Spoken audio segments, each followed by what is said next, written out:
নমস্কার বন্ধুরা, পিয়ালি রান্নাঘরে আপনাদের স্বাগত। আজকে নিয়ে চলে এসেছি মাছের একটি ভর্তার রেসিপি। এগুলো আমি লোটে মাছ নুন হলুদ মাখিয়ে রেখেছি। অনেকটা পেঁয়াজ কুচিয়ে নিয়েছি ধনেপাতা আর কাঁচা লঙ্কা চেরা।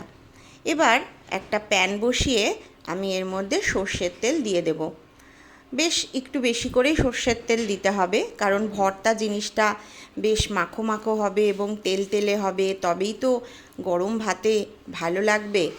আর ভর্তা প্রেমীরা কারা কারা ভর্তা খেতে ভালোবাসেন অবশ্যই কিন্তু একটা কমেন্ট করে জানাবেন।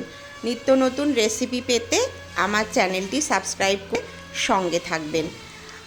আপনাদের মতামত আমাকে উৎসাহ দেবে। এবার আমি পেঁয়াজগুলোকে বেশ লাল লাল করে ভেজে নেব। আর এর মধ্যে দিয়ে দিয়েছি একটু আন্দাজ মতো নুন, কারণ পেঁয়াজটা তাহলে তাড়াতাড়ি ভাজা হয়ে যাবে। এখানে আমি একটা পেস্ট তৈরি করেছি, যেটাতে আছে টমেটো, রসুন এবং লাল লঙ্কা। এই পেস্টটা দেখেই কিন্তু বেশ একটা টকটকে ব্যাপার চলে এসছে, কারণ ভর্তা লোভনীয় তখনই হয় যখন তার কালারটা বেশ লাল টকটকে লাগে। তো এবার আমি মশলা দিয়ে পেঁয়াজের সাথে খুব ভালো করে ভাজা ভাজা করে নেব।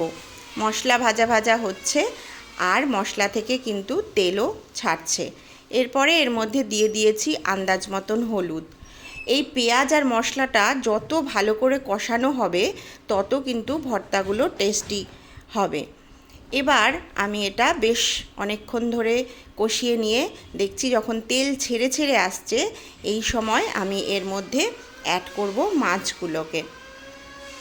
লোটে মাছ খুব নরম, আর যেহেতু আমাকে এটা এইভাবেই কেটে এনেছে তাই আমি কাঁটা আলাদা করতে পারিনি।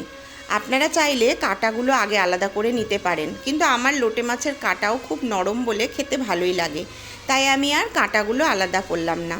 মাছগুলো দিয়ে এবার ওই মশলার গ্রেভির সাথে খুব ভালো করে নাড়াচাড়া করতে হবে। মাছ ভাজাও হবে এবং সেদ্ধও হয়ে যাবে। আমি ঢাকা দিইনি আর এক্সট্রা করে জলও দিইনি। মাছ কিন্তু ভেঙে একদম দেখো গুঁড়ো গুঁড়ো হয়ে গেছে। মাছ ভালো করে ভাজা ভাজা হতে কিছুক্ষণ সময় লাগবে, তাই গ্যাসটা সিমে করে দিয়ে মাছ অনেকক্ষণ ধরে কষিয়ে নিতে হবে। যখন এরকম আঠা আঠা হয়ে আসবে তখন বুঝতে হবে তেল ছেড়ে আসছে, মাছটা তৈরি হয়ে গেছে। এবার আমি এর মধ্যে ওপর থেকে অ্যাড করব কুচনো ধনেপাতা। আমার ভর্তা কিন্তু প্রায় তৈরির পথে। যখন নামাবো তার আগে সামান্য কাঁচা সর্ষের তেল ওপর থেকে ছড়িয়ে আমি গরম ভাতের সাথে পরিবেশন করব। কেমন লাগলো আমার ভর্তার রেসিপি জানাতে কিন্তু ভুলবেন না। ধন্যবাদ, সঙ্গে থাকবেন।